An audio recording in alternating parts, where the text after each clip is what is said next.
Hello, my name is Erica AppBooth, and today I'm going to be presenting on the genogram and charting the family map. And this is going to be an exploration of my family of origin, and I'm going to be connecting it with concepts related to family therapy and family systems, including the Bowen model and the structural model, as well as some cultural and diversity related concepts. And lastly, I'm going to be connecting to my own experience of how I learned throughout this particular project. So in getting started, I just want to introduce what a genogram is. A lot of people can easily confuse a genogram with either a family tree or genealogy or even a family map. But a genogram is different in that it's really looking at a multi-generational system of relationships and patterns and narratives throughout a particular family system.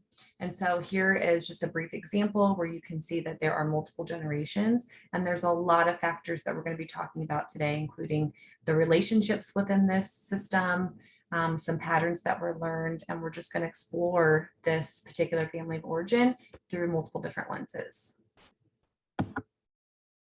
So first, I'd like you to meet the clients. For this particular presentation, I'm going to be taking a dual role. I'm going to be sharing my family of origin. So I'm going to take a step out of my particular view as the client for part of the presentation. So from here, I'm going to be in the role of the therapist. So I'm going to look at my family of origin from the lens of a therapist who is viewing this family.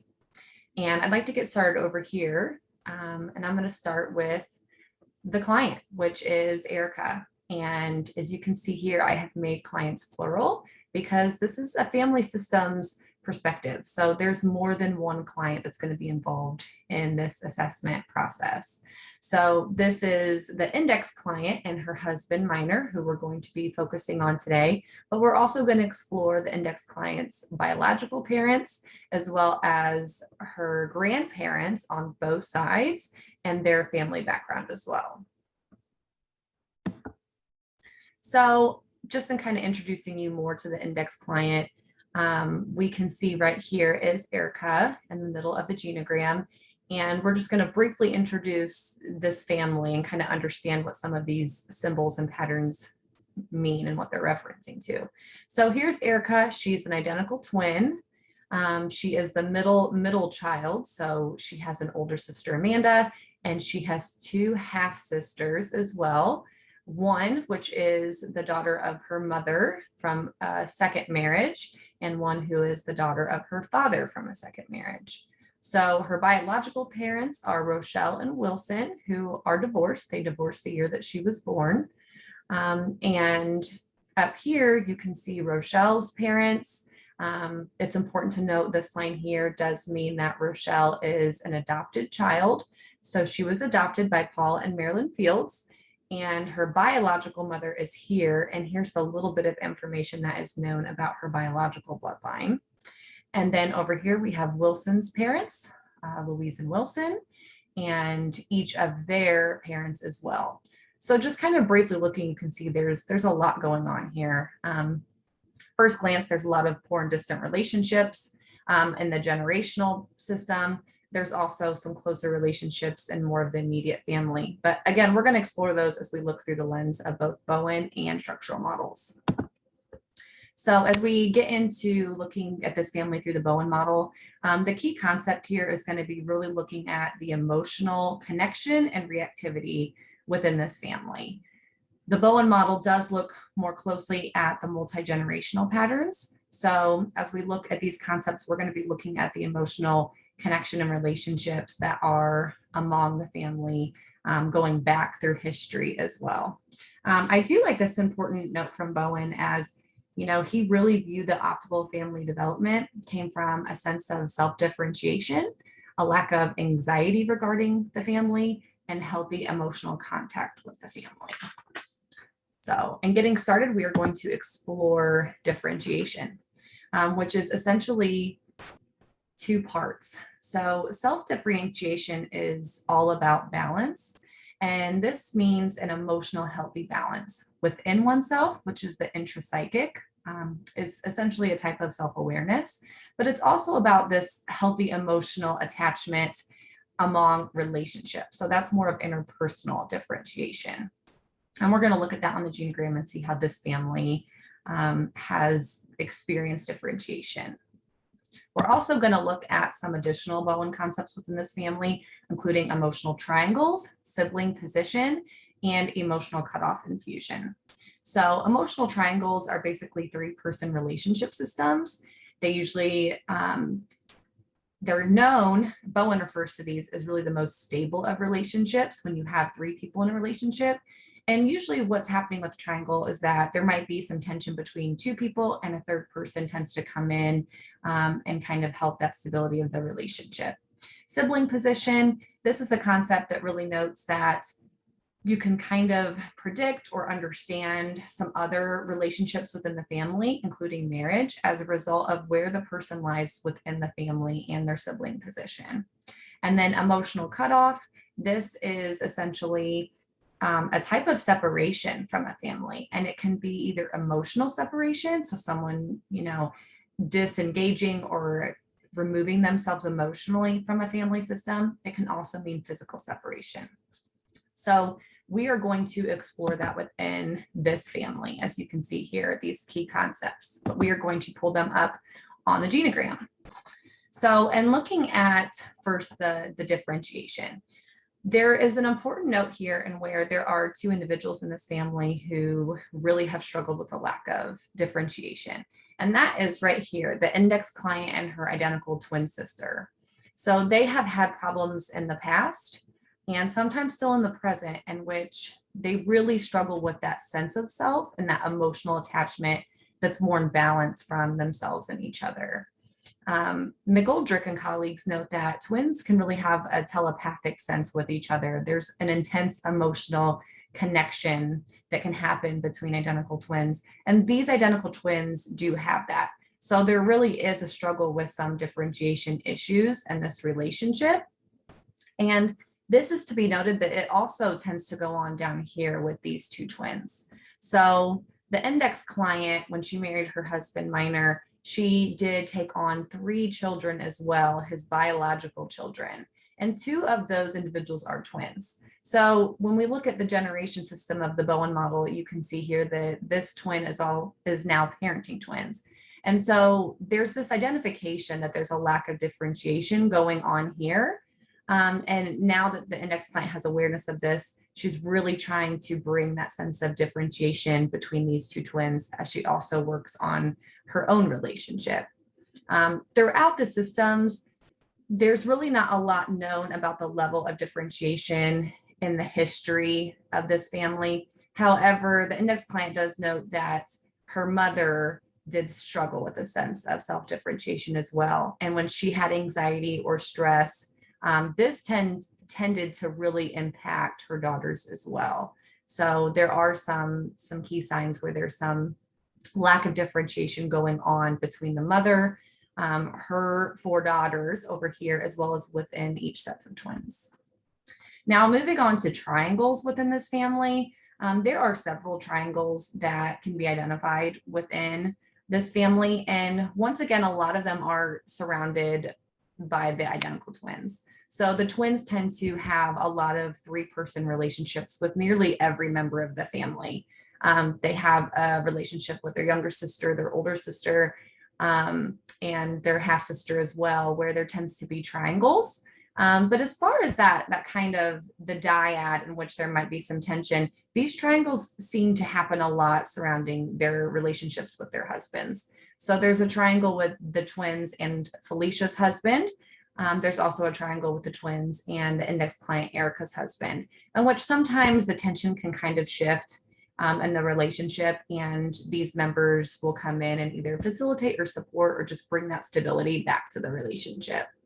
There's also an important triangle here with the index client, her husband, and the oldest son, Dylan, as well, as these 3, they have a connection, and there is sometimes some tension between the dyad of Minor and his oldest son, Dylan, in which Erica comes in as a triangulated member and tends to support that system as well. And then when we look at sibling position, this is a really interesting dynamic because, as we mentioned earlier, the index client here is a middle child. And there's a dynamic where there's a lot of middle children in the family who are married. For one, the index client married a middle child. So there's a lot of versatility between these two and their relationship and how that kind of balances out their teamwork. As McGoldrick and colleagues noted, that middle children tend to be very versatile. And so they can kind of adapt to multiple roles. And that's definitely seen within this marriage. It's also, as we go back in the generations, looking through the lens of the Bowen model, Louise and Wilson App are both middle children as well. And they have been married for a very long time. And even though there is some tension within this marriage and some conflict, we can kind of see that there's this pattern of middle siblings that are also in long-term marriages. And this is also interesting over here with Paul and Marilyn Fields, as they were both the second to the last born children. So they had the same sibling position in their family, and they also had a long-lasting marriage until Marilyn's passing. So just some interesting dynamics here with the sibling position of the family to note. And then lastly, looking at the emotional cutoff within the family. You can see here by these symbols that there's been a lot of emotional cutoff within this family. And so if we're going all the way back to the generations, we can see that Wilson Sr. and his mother had an emotional cutoff, as well as with his sister. And so it's noted that this cutoff was existent until each of their passing. And then we can go down here and see that just within Wilson Jr. and his daughter, there is an emotional cutoff repair. So there was an emotional cutoff at some point, even though that has been repaired. And there's also one with the index client and her half sister, Carmela, in which there's an emotional cutoff repair. Going down here to the immediate family, you can see that there is currently some emotional cutoff with Dylan and his biological mother, who was Minor's first wife. So there's an emotional cutoff here. And then as we explore the rest of it, we can just kind of see there's some distance. But it is also additionally, as you look over here at Jessica, who is Erica's half sister, there's an emotional cutoff here with her biological father. And this was existent before his passing as well. So as we look at the entire genogram, we can see there's quite a bit of emotional cutoff going on.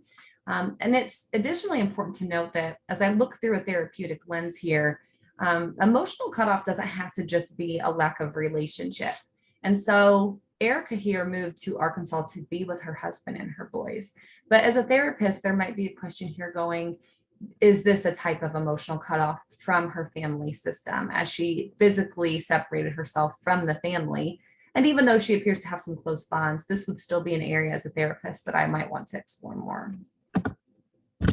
Now we're going to shift gears to some structural concepts.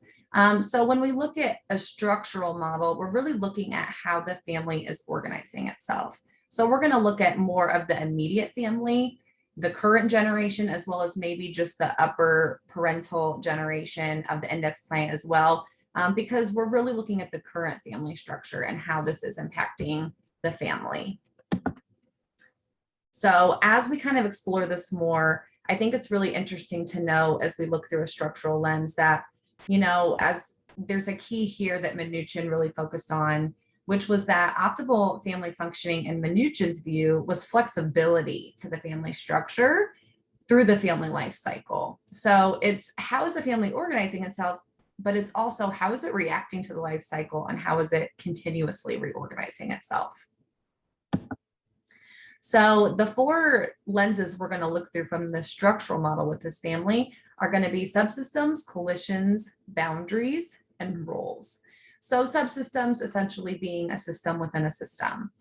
Within each family, there can be multiple mini systems within that system that we're going to explore. We're also going to look at some of the coalitions within the family. So this is really, you know, when you have more than one person, a type of alliance within the family.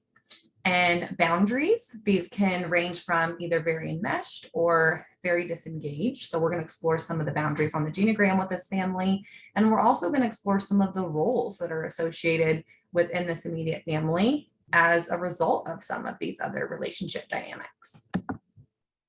So as we're looking through the structural lens here, I'd like to first start with some of the subsystems within the family. So the index client here, she has an automatic subsystem with her twin sister. They lived together for a very long time. At one point, they raised sister dogs together when they lived on their own together for nearly a decade. And so they were their own family for a period of time. And so even as they have started new families, they still have a strong subsystem within each other. There's also a coalition going on here because they're very, very protective of each other. And so when other people in the family tend to get involved or try to bring any kind of pain or hurt or conflict to one of them, the other one is always there to support and jump in. So there is an alliance of power here where they get very protective of each other. This also, exploring the twin relationship here, there's also subsystems within each of their spouses. So there's a subsystem with Felicia, Erica, Lucas, which is Felicia's husband and their daughter. Erica does have 2 homes, so she will go home to Indiana and be a family unit with these 3, in which some of her roles are very leadership, caretaker, helper. She takes on a lot of responsibility at the Indiana house with this family here. Now, when Erica is in Arkansas, she also has a subsystem over here, and then there are subsystems within that subsystem. So there is Erica and Minor, the spousal subsystem, and even with their 2 dogs, where sometimes it's just the 4 of them. There's also Erica, Minor, and Dylan, which is a subsystem where sometimes the little ones are with their biological mother. So there's this kind of team subsystem.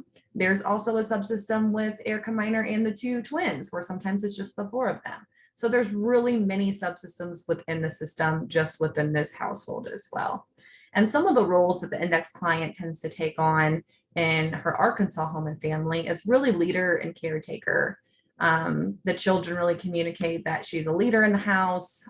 She tends to take on a lot of the household responsibilities, but she also is a graduate student, and she just tends to take on a leadership role in really both of these households. Those are some distinct roles for her. As we kind of look at just some other coalitions in the family, sometimes there is a coalition with Erica and the oldest son, Dylan. As you can see here, they really have a strong relationship. And so sometimes this can interfere with the spousal subsystem because there might be some tension between Minor and his oldest son. And so this is where Erica tends to take on the support role and kind of facilitating some communication between them. Some other areas of structural concepts that I would like to explore are going to be the boundaries. So as you can see here, there is this dynamic where Erica and Felicia are very, very close, and sometimes this can lead to some enmeshed boundaries. They've really been connected throughout their whole life, and they're very, very close as noted here. So sometimes there's just been a lack of clear boundaries, and this can really impact the spousal units as well. So sometimes the husbands are asking for more distinct boundaries between the twins and the marriages, and this can be a bit of a struggle here. However, it's important to note that the index client also has very strong boundaries with her Arkansas family. So it's really interesting that even though she has some enmeshed boundaries here, she has very distinct boundaries here in which she's trying to make those very clear. And she also tries to instill those boundaries with the twins here, where now that there's some awareness here, she's really trying to reorganize, making sure that these twins also have some strong boundaries. So that is just a brief. I'm kind of looking at more of this immediate family and how the structural model, is looking as we look through that lens for this particular family of origin. In terms of some cultural related concepts, we really want to look at what are some shared experiences and social influences within the family. So we're going to explore some concepts of how the family sees race and ethnicity, as well as some gender roles and expectations. So going back to our genogram here, it's very interesting to note that the index client really holds some unique and different views compared to some of her family of origin. So for the index client, racial justice issues and advocacy and really taking action to do a lot of social justice work are very, very important to her. They're also very important to her twin sister and her half sister, Carmela. However, as we explore the family of origin, these views are very different than the index client's biological father, as well as the App family in which he was raised. So this family tends to hold very closed-minded views in which there's just really not this awareness of the racial justice issues. There's a lack of action, a lack of open-minded perspective here. And this leads to some conflict here because the index client is very passionate about raising awareness and speaks up to really communicate the importance of having awareness of white supremacy related issues, white fragility related issues, and really bringing awareness to advocating for racial justice. So there can be a lot of tension between these two right here because of how they view race and ethnicity. Now, in exploring the gender roles within this family, again, looking at the App side here, there was definitely some gender role expectations within the App side that the woman has to be the housewife, the caretaker, do all the cleaning, do all the cooking, as well as maintain a certain appearance. There's a lot of focus on weight issues on this App side that has been passed down here to Wilson Jr., where for a long time he definitely had these expectations and brought them into both of his marriages, in which there was a lot put on the women to cook and clean and caretake and take on a lot of responsibilities.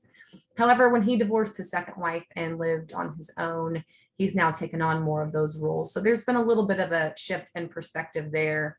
But there's still a focus here on the gender, the women expectations on weight and appearance. And this sometimes gets mentioned to all four of the girls here. So there can be a lot of pressure there. But as we look at this side, Rochelle focused more on character. So her gender role expectations would be more from a feminist perspective, in which her mentality was that women can do it all. They can be caretakers, they can do a lot around the house, but they can also fight for their dreams.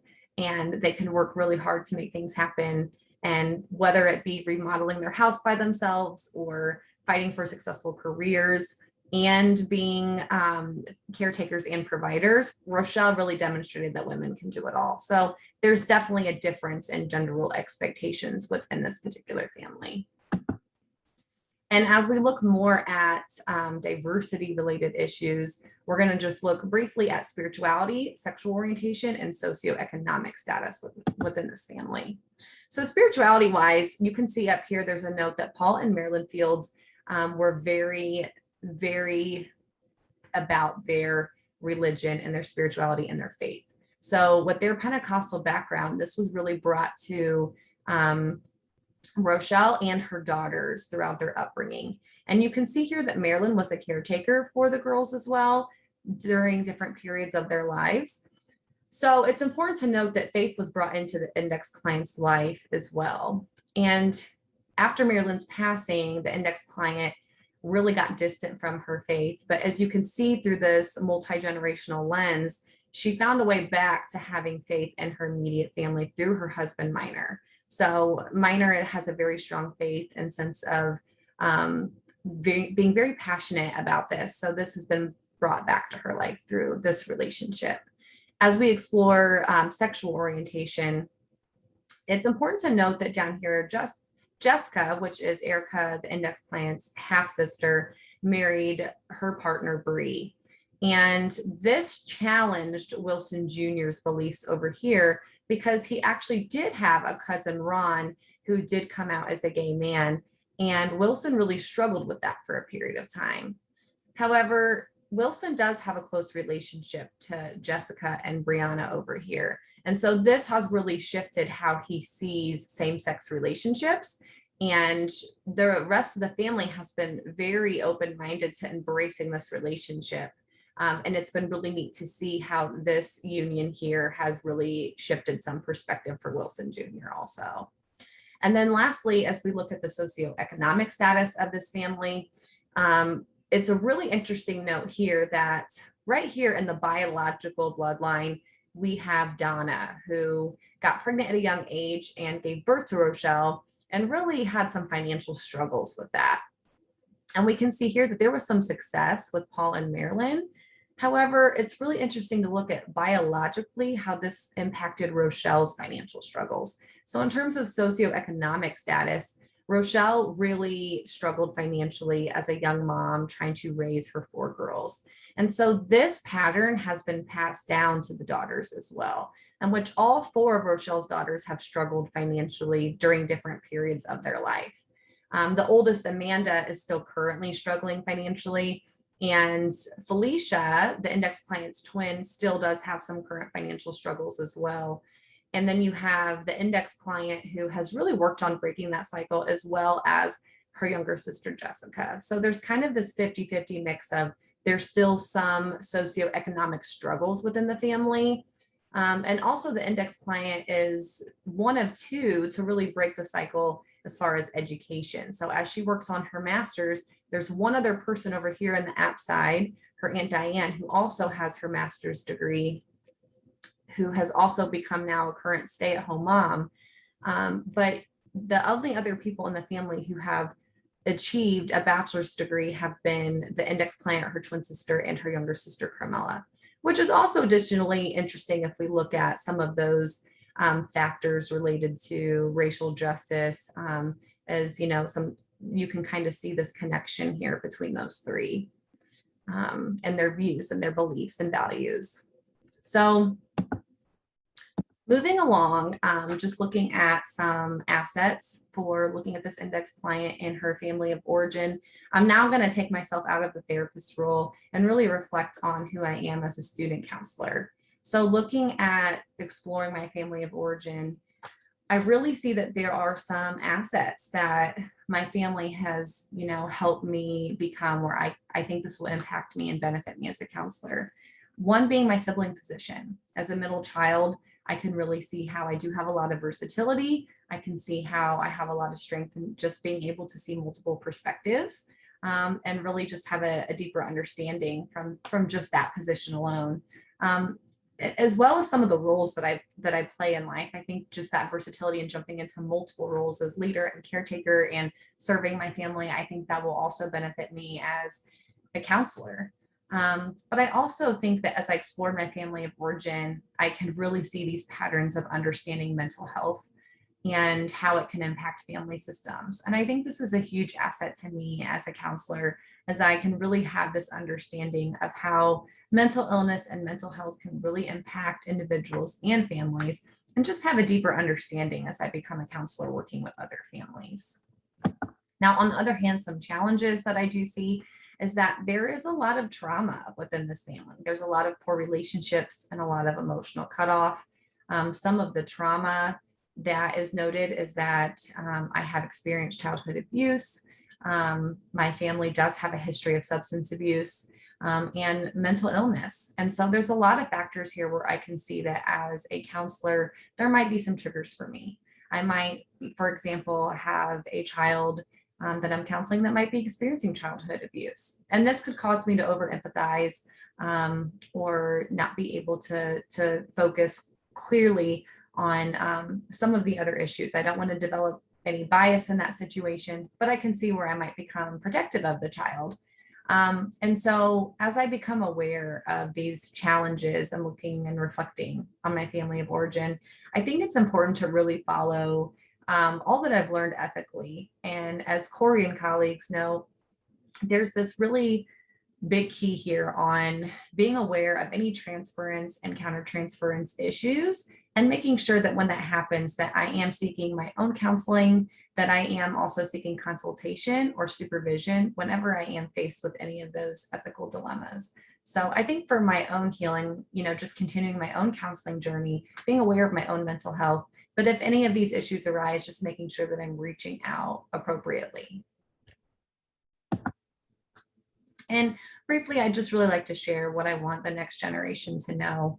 As I explore my family of origin, I can see a lot of self-esteem issues and some confidence and some lack of healthy relationships. And so one thing that I would want my future family and the next generation of all these littles to know is to really love yourself and to know what a healthy relationship is and to work towards that. And whether that, be repairing some of these emotional cutoffs or reaching out or finding a way to distance yourself in a healthy way. I'd also would want the next generation to know yourself outside of your family with self-differentiation and really having that healthy balance of who you are and who you are in relation to others. And lastly, that it's okay to not be okay, but there are ways that you can help yourself through counseling, seeking support, gaining awareness, and really taking care of your mental health and how important it is. Because as I reflected on my family of origin, I see a lot of mental illness and I see a lot of people that didn't feel that it was okay to reach out. So I would really want the next generation to know that. And as I conclude my presentation, I really want to reflect and share my thoughts on how much this quote in particular stands out to me, because this has to be one of the most neat projects I've ever done in my career. And it really helped me to not only learn about my emotional self, but the emotions of my family members, the patterns of my family members, and the relationships that have been going on for generations as well as currently. So I really love this quote because to me, it embodies exactly what self-differentiation is. And I truly feel that as a result of this project, that is what I gained. So my thinking has now expanded. I no longer just see and understand myself, but I understand my family members. And I think this is a really powerful way of really learning self-differentiation is to do this type of family of origin work. So I'm very grateful for the opportunity to do this throughout this project. These are a list of my references. I really took a lot of time to just explore different ways of learning a lot about family systems and relate it to my own family of origin. So thank you for taking the time to listen. And if you have any questions, feel free to let me know.